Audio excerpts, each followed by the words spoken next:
Hey, salut! Aujourd'hui, j'ai décidé de me pencher sur une question. C'est quoi un bon film? On entend souvent des phrases du genre «Ce film est nul», «C'est un chef-d'œuvre», «J'ai pas aimé donc c'est pas bon». On dirait le caprice d'un enfant de 5 ans qui a perdu son goûter. Mais qu'est-ce qui fait vraiment la qualité d'un film? Et là, il y a plusieurs réponses qui s'offrent à nous. Le ressenti, la technique, le scénario, l'émotion, le message? Eh bien, je vais essayer d'y répondre.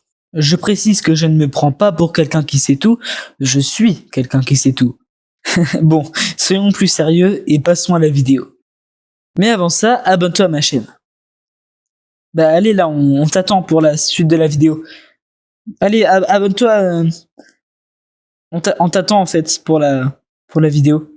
2000 years later.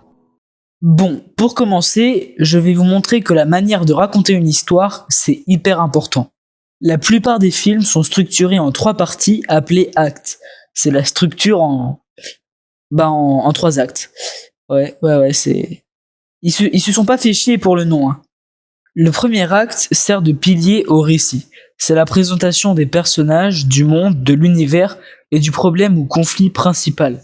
Le deuxième acte est le plus long des 3. C'est celui qui se situe au milieu. C'est dans celui-ci que le héros fait face à plein d'obstacles jusqu'à arriver à ce que l'on appelle le midpoint, qui marque un tournant ou une révélation, et donc également le début du troisième acte. C'est donc lui qui marque la fin du récit, et ça se passe souvent comme ça. Affrontement final avec l'ennemi, puis résolution du conflit, puis conclusion. Prenons un exemple, Harry Potter à l'école des sorciers. Pendant le premier acte, Harry découvre qu'il est un sorcier. Pendant le deuxième, il apprend à vivre à Poudlard, découvre des mystères. Et pendant le troisième, il affronte Voldemort dans les sous-sols. Oui, rien que ça, oui, et alors? Et ce qui est intéressant, c'est qu'on voit entièrement le parcours du personnage. On voit son évolution à partir du point A, là où ça commence, au point B, là où ça termine, grâce aux épreuves qu'il traverse. Un bon film, c'est aussi des scènes où tu oublies presque que tu regardes un film. C'est-à-dire que tu ressens ce que ressentent les personnages. C'est ce que l'on appelle l'immersion émotionnelle. Par exemple, prenons la scène finale de Titanic. Tu peux pas me dire que t'as pas pleuré devant. Enfin si, tu peux me le dire, mais ça va très mal se finir entre nous.